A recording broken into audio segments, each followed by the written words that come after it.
Quelle est la différence entre une route et un corridor traversant l'Arménie? Et pourquoi ce sujet est-il devenu si important ce mois-ci? Il s'agissait de l'un des points clés discutés le 8 août à la Maison-Blanche entre Donald Trump et les dirigeants de l'Arménie et de l'Azerbaïdjan. Premièrement, l'Arménie et l'Azerbaïdjan ont paragraphe le traité de paix définitif, mettant fin à la guerre du Haut-Karabakh de 2020 entre les deux pays, perdue par l'Arménie. L'Arménie et les États-Unis ont également signé 3 mémorandums bilatéraux, dont l'un concerne le projet arménien Carrefour de la paix, une initiative visant à ouvrir les communications régionales sur la base de la souveraineté et de l'intégrité territoriale des États.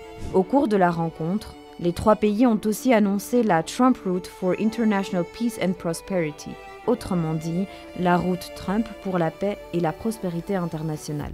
Il s'agirait d'une route traversant le territoire arménien, reliant l'Azerbaïdjan continental à son exclave du Nakhitchevan via une voie de 43 km dans le sud de l'Arménie.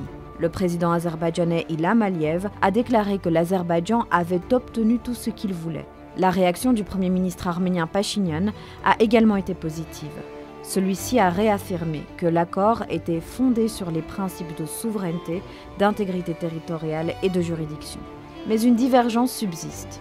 L'Arménie qualifie cette liaison de route, tandis que l'Azerbaïdjan et la Turquie l'appellent corridor de Zangezur. Alors pourquoi ces termes sont-ils importants et en quoi la distinction compte-t-elle? Dans ce contexte précis, le terme corridor implique une extraterritorialité sur laquelle la souveraineté de l'Arménie ne s'exercerait pas. Erevan rejette cette option et insiste pour qu'il ne puisse exister sur son territoire qu'une route relevant de sa juridiction.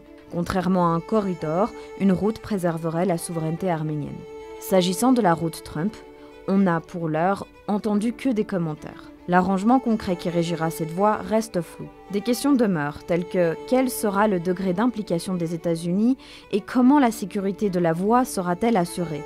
Une préoccupation clé est de savoir qui contrôlera les passeports et les cargaisons azerbaïdjanais. Aliyev, ayant déjà déclaré que les Azerbaïdjanais empruntant cette route ne devraient pas voir le visage d'un garde-frontière arménien.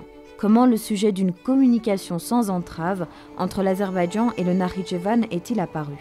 Le 9 novembre 2020, un cessez-le-feu négocié par la Russie, mettant fin à la seconde guerre du Karabakh, a établi un corridor de 5 km de large sous contrôle des forces de maintien de la paix russes entre l'Arménie et le Karabakh via le district azerbaïdjanais de Lachin.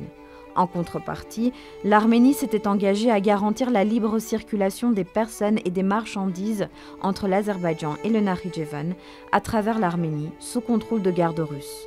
Plusieurs dispositions de la déclaration du 9 novembre, dont celle-ci, n'ont pas été appliquées. Comme le note l'analyste britannique Lawrence Broers, son format bref en 9 articles manquait de détails nécessaires, créant un décalage entre ce qu'elle prescrivait et ce qu'elle décrivait. L'Azerbaïdjan n'a pas non plus respecté sa part de l'accord et a fermé le corridor de Lachin en décembre 2022. Le blocus a culminé avec l'offensive azerbaïdjanaise au Haut-Karabakh et le nettoyage ethnique des Arméniens de la région en septembre 2023. Paradoxalement, l'Arménie n'a pas déclaré l'accord du 9 novembre caduc, alors même que le cœur de cet accord, le Haut-Karabakh, n'existe plus. Certains critiques soutiennent donc que ce corridor à travers l'Arménie ne devrait même pas figurer à l'ordre du jour des négociations. Aujourd'hui, après la perte du Haut-Karabakh par l'Arménie, cette exigence d'un corridor demeure dans l'agenda du règlement arméno-azerbaïdjanais, principalement parce que la menace d'une nouvelle agression militaire de l'Azerbaïdjan contre l'Arménie n'a pas été écartée.